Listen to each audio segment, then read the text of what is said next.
You're listening to the Unwritable Rant podcast with your host and bourbon-soaked storyteller, Juliette Miranda.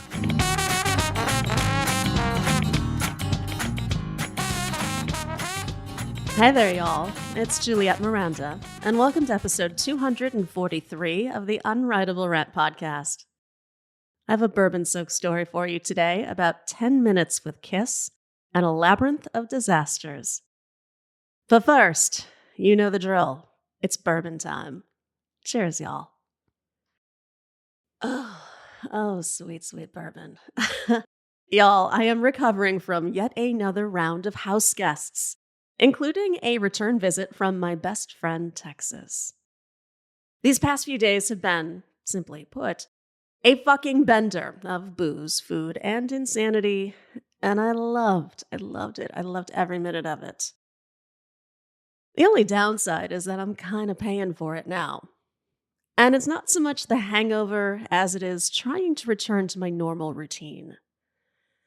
Finding and sticking to any sort of writing routine here in New Orleans has kind of been my biggest struggle. Because it is way too goddamn easy to put a project on hold so I can just wander the streets. Particularly when I can rationalize it by claiming, hey, I'm just gathering material. I've spent my whole goddamn life gathering material. I don't know what good a couple of drunken laps around the quarter are going to do me now. Really, I'm just postponing the inevitable confrontation between me and my keyboard, where I will beg my brain to cough up just one line to get me through. I've said this before, and I will maintain that being a writer kinda sucks. And the truth is, I'm a little freaked out about it right now. I am. I've spent the last couple of years weaning myself off corporate jobs and freelance projects so that I could be right here where I am, writing whatever the fuck I want, and I'm finding it to be complicated. Look, I'm not asking for sympathy here or hand-holding or any bullshit platitude about how you got this, girl. No. I'm just saying that some days I kind of hate working with myself.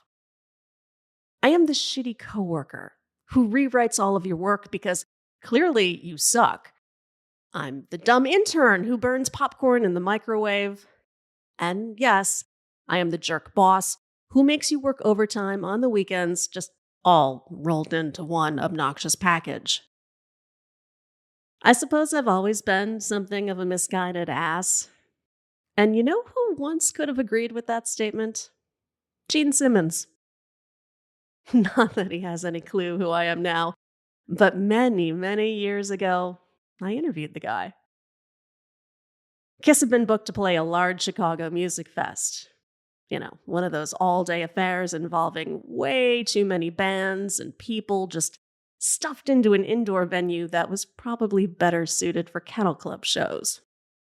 Through a series of friend-of-a-friend connections, I managed to secure a one-off gig working as a production assistant to the show's producer, whom I'll call Roscoe. Roscoe truly was one of the nicest guys I've ever met in rock and roll. And he was a guy who was more than happy to help out an ambitious kid like me. He even promised me 10 minutes with Kiss before their show so that I could get a few quotes for an article I was working on. At barely 19, I thought it was the job of a lifetime, one that gave me all of the backstage access and a tremendous but short-lived ego boost. You see, no one told me going in where a production assistant falls on the chain of command.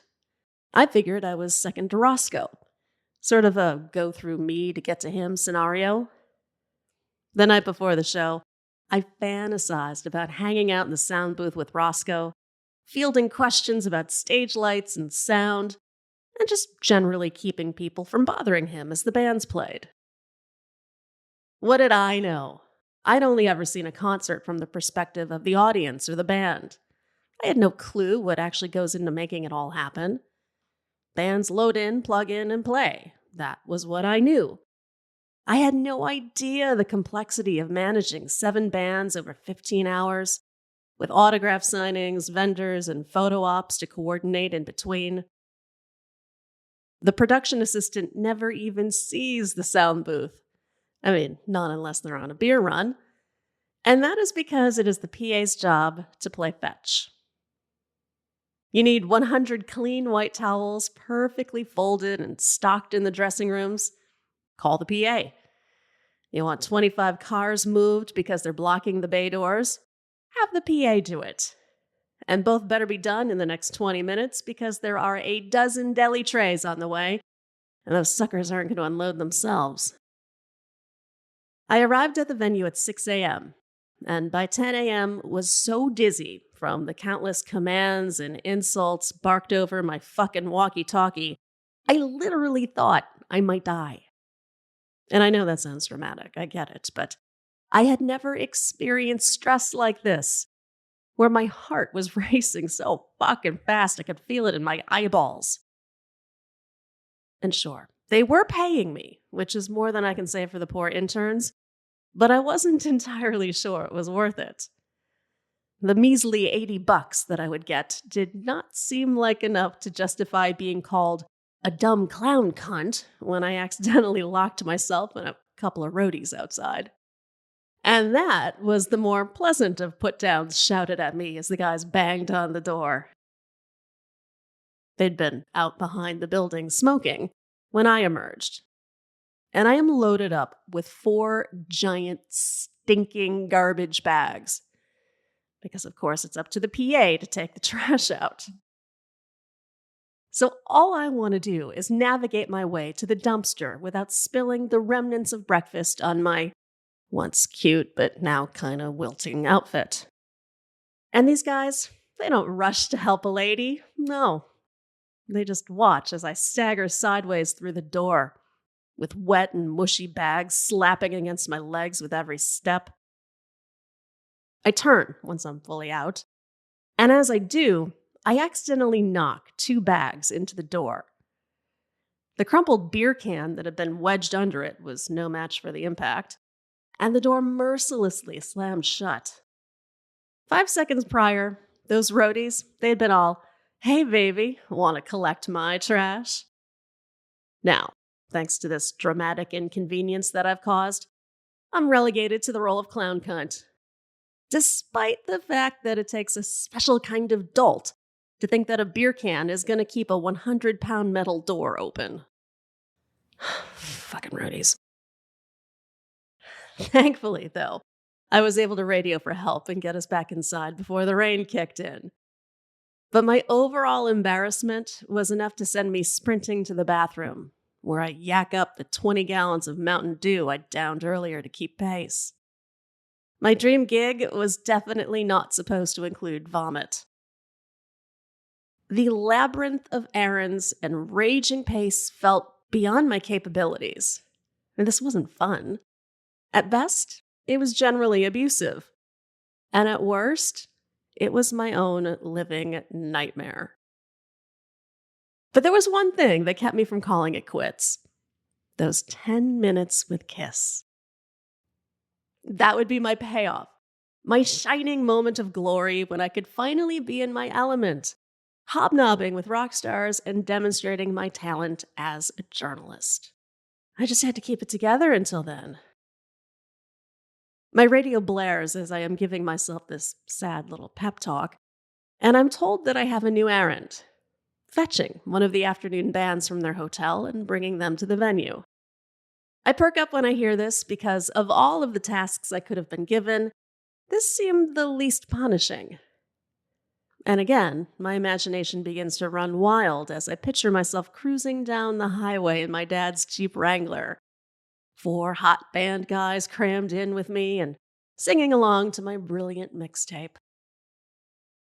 To my abject horror, I learned that I cannot take my own vehicle for this run, because not only am I picking up the band, but also their tour manager, several guitars, and apparently a dog that traveled with them. For this, I will need to take the venue's van, a giant monstrosity that had once been a church bus, The church logo had since been painted over, but the massive Jesus fish on the side remained, and it did not instill me with hope. How the fuck am I going to drive this thing? I can barely manage my own car. It's not like it came with instructions. Hell, I didn't even have directions. All I had was a set of keys and a crumpled piece of paper with the hotel address and the tour manager's name on it. The console of this van is expansive, and although the gauges are standard, they still feel completely foreign to me as I try to get myself situated. I feel like I'm being swallowed by this thing, it's so big. Now, starting it is easy enough, and I'm about to put the beast in reverse when I realize there's no gear shift. I'm searching next to the seat, I'm searching the floor panels, and I'm not seeing a fucking gear shift anywhere, and I'm legit baffled by this. Because I can see the little, PRND21 on the dashboard, which in itself was kind of a weird thing because I wasn't used to seeing it there. I mean, it's supposed to be to my right. The production manager had assured me that the van was an automatic, but now I'm so confused by what I think is a lack of a gear shift, I actually begin to wonder if this is some sort of newfangled vehicle that has a push-button system. Because that's a thing. And I hate to admit this, because I'm such a fucking idiot, but I actually started banging on the radio presets just to see if something would happen. And I am in the middle of this bonehead activity when the manager pounds on the door. And I'm relieved and kind of mortified to see him, especially when he asks, "Why the fuck haven't you left yet?" And I'm forced to admit, I don't know how. The guy looks at me as if I am missing a few chromosomes, and he reaches across the steering wheel and taps a lever that had completely escaped my stupid brain. And he says, "What the hell do you think this is?" And I know y'all know what it is. And I did too once he pointed it out, because it was a column-mounted gear shift. Of course it was. Oh, God damn it. I was such an idiot. But when I finally get going, I find that driving the van isn't as bad as I had feared. It was kind of like being the captain of a cruise ship. And since it wasn't my van, I didn't give a shit if I rumbled over curbs or clipped the side mirror on a narrow turn when I swung into a McDonald's drive-thru. So I'm feeling reasonably okay by the time I get to the hotel. I've had some French fries. I've mastered that freaky-ass antiquated gear shift. All I need is to collect the band. And this should be easy enough. I mean, it's a band. They're hard to miss. That is, when they actually show up. I was still young enough to not entirely be familiar with the concept of musician time, which operates just outside of normal time. I had been told the guys would be waiting out front, but they are not. They're not out front. They're not in the lobby or in the diner or in the bar, and with that, I'm officially out of places to look for them. Unfortunately, musicians are kind of like mountain lions. You only see them when they want you to. I park myself in the center of the lobby and do the worst kind of math. The kind where no matter what number you spit out, you know you're fucked. The venue was a solid 45 minutes away. And if I was going to get the band there in time to do their meet and greet, we needed to leave, now. I have one option left to find them, and I'm not excited to use it. But I head to the front desk anyway and try to look as official as I possibly can to the grim little man behind the counter. He's not enthusiastic to see me, and even less so when I tell him whom I'm looking for. I mutter the name that I've been given, and offense immediately whops over this man like skunk spray. And he says, "Excuse me? You must be joking." Sadly, I'm not. The tour manager, clearly overestimating his importance, had checked in under the assumed name of Barbarella Psychedella. It's not exactly a name common to the Chicago suburbs, and the desk guy thinks I'm fucking with him. He insists that I stop wasting his time, and believe me, I would love to. Instead, I am reduced to pleading with this desk Nazi to just humor me. Humor me for 1 minute, dude. Jesus Christ, it's just a stupid mid-level hairband. You're not guarding the national treasure. I'll tell you though, the hallmark of any good production assistant is knowing how to get shit done. I may not have had the grace, but I certainly had a good threat. Because nobody likes an angry rock band. And if these guys missed their gig because this officious prick refused to open his registry, then I was just gonna have to get them, and all of the other bands on the bill, blazingly drunk in the lobby bar, and God help the hotel after that. That kind of did it. The guy relents, and what do you know? There's Barbarella in his registry. 20 minutes later, I am finally able to load the road manager, the band, and a shifty little Pomeranian named Gigglesnort into my Jesus van and hit the road. At this point, we're going to be late. We just are. How late remains to be seen. And I can tell you this much, having the tour manager's hand on my leg wasn't going to get us there any fucking quicker. He was sitting in the front passenger seat and asking questions I had zero answers for, when his hand crept from his paperwork to my leg. It rests there for a moment as if testing the water and then gently begins squeezing. I turn toward the guy and he says, "You have a smile that would light up a room." Which was kind of an odd observation, seeing as how I'm pretty sure I'd done nothing but scowl since meeting them. Maybe it was the singer doing the pawing.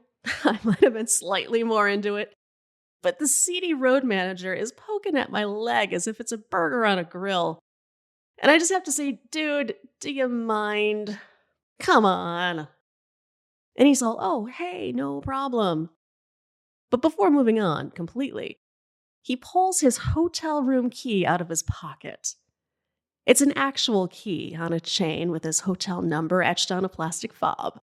And he reaches over and he tucks it into my pocket.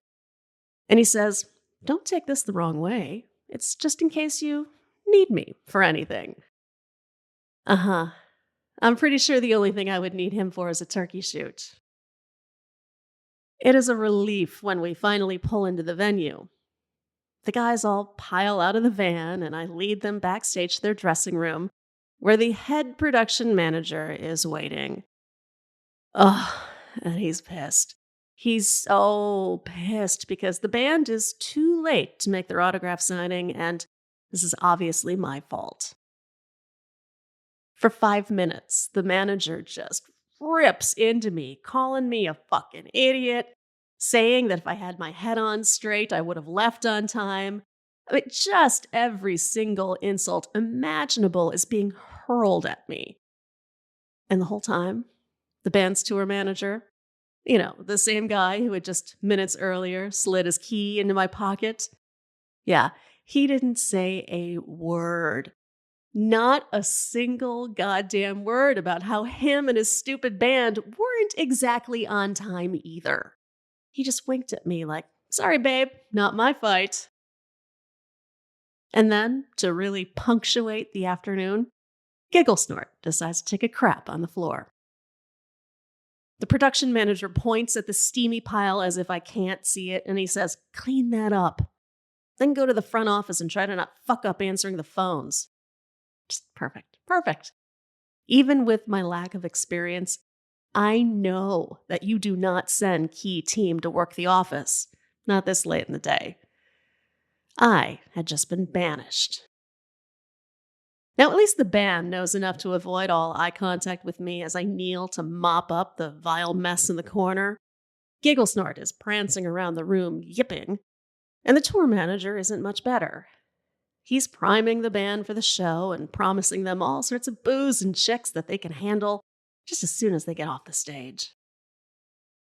I have nothing to say to any of them as I leave, but I am given a parting gift. It's Gigglesnort. The manager thrusts his leash into my hand and tells me, "Keep an eye on him for us, would ya?" Yay! I have a dog now, too. Shit day, shitty dog. Perfect. Me and that brown rat are just standing there in the dressing room looking at each other. I can't quite bring myself to go to the office yet, so I take my time. I just wander the backstage corridors for as long as I can. There are still 2 more bands to play before Kiss, but I know, according to the call sheet, that they should be arriving soon.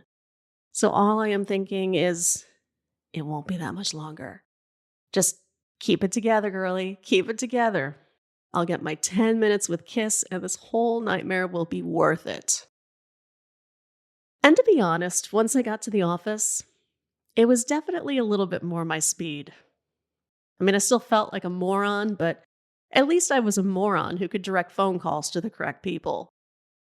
And about an hour before Kiss was set to take the stage, I got the call I wanted. It was Roscoe, telling me to find my way to their dressing room. Gigglesnort sees me get up from the desk and looks at me expectantly. And I have to wonder, do I bring this little shithead with me to the interview? I don't really see any other options. I mean, too many people were going in and out of the office, and I didn't want him to get loose. I also don't want to keep Kiss waiting, so I grab the leash and hope they like dogs. Roscoe is standing outside the dressing room as I approach. It was the first time I'd seen him all day, and he is the first person to offer me a genuine smile, which reassures me, and I think, God damn it, I've got this. He even smiles at the dog, which is, quite honestly, more than that thing deserved, considering how many times I had to clean up after it. And I guess I must have been looking a little, worse for wear, because he says, "So, what do you think about concert production? Pretty intense, huh?" Yeah, that was putting it mildly.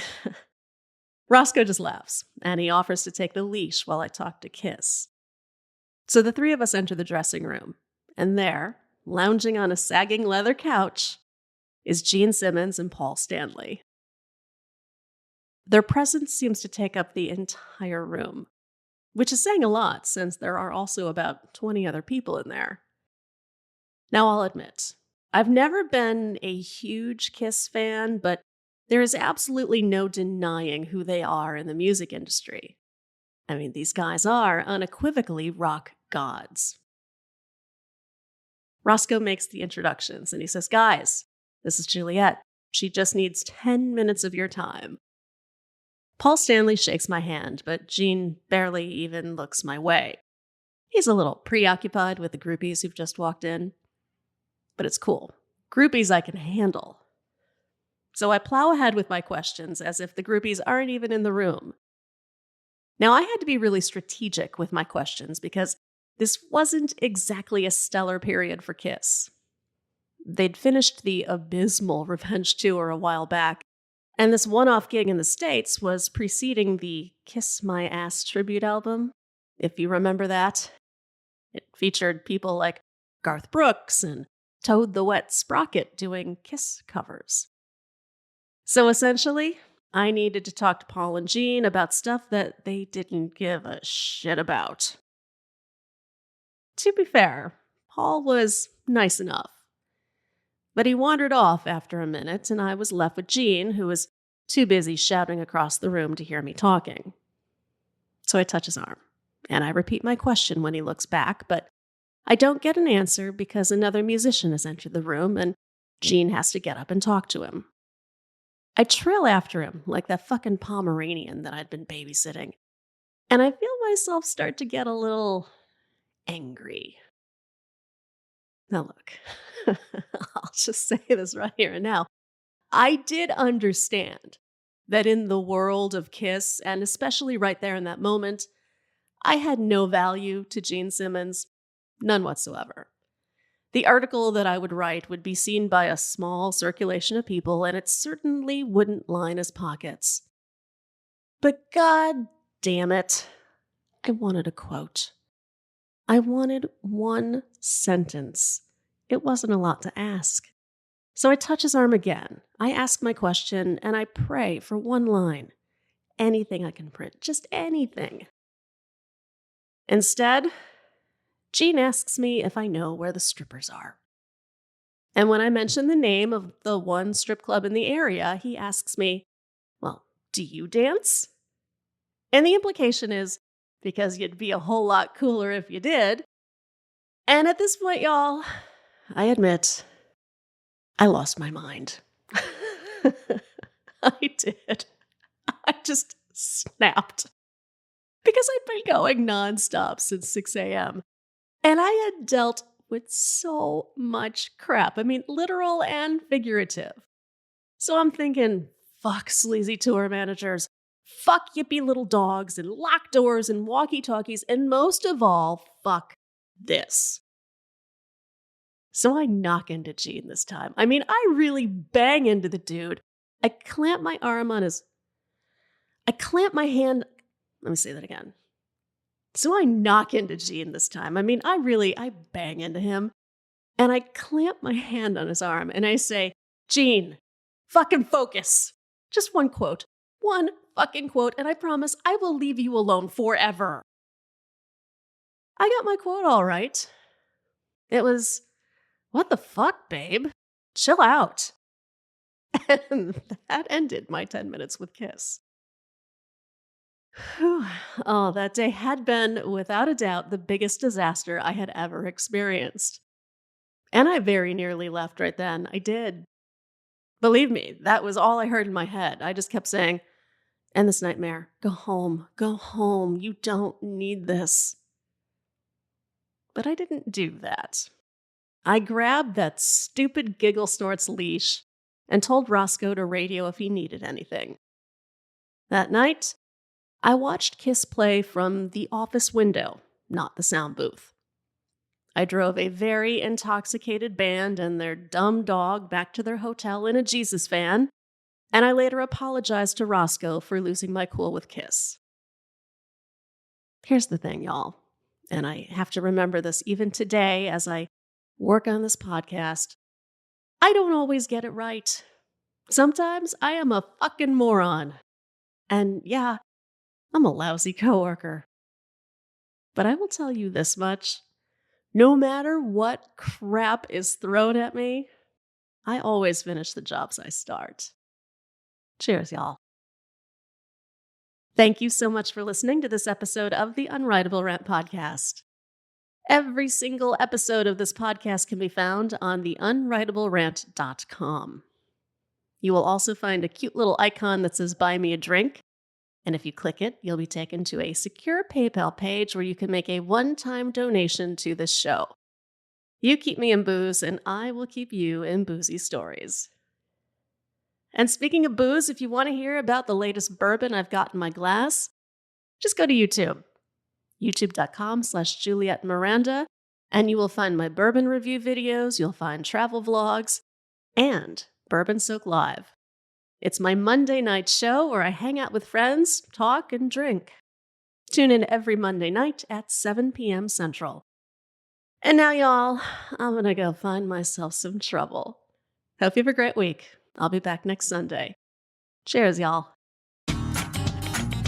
Go to theunwritablerant.com and sign up to get early access to interviews and new videos. And don't forget to connect with Juliette on Twitter at Morning Neurosis. Girl, you was pretty as a Sunday morning, standing on the corner at Carondelet. What you say we make our way up to Bourbon, a couple hurricanes and a hand grenade, and get blown away and let the chips fall where they may. If it's all the same, what you say, bon ton, hey, pretty mama, I can smell the gumbo. Sweetest taste of honeysuckle on my lips. Good God Almighty, I can hear the trombone. Every heart ought to beat to a rhythm like this. Come a little closer, honey, let me hold you. Nothing tastes better than a bourbon kiss. You can be the flower on my magnolia. Every heart ought to beat to a rhythm like this.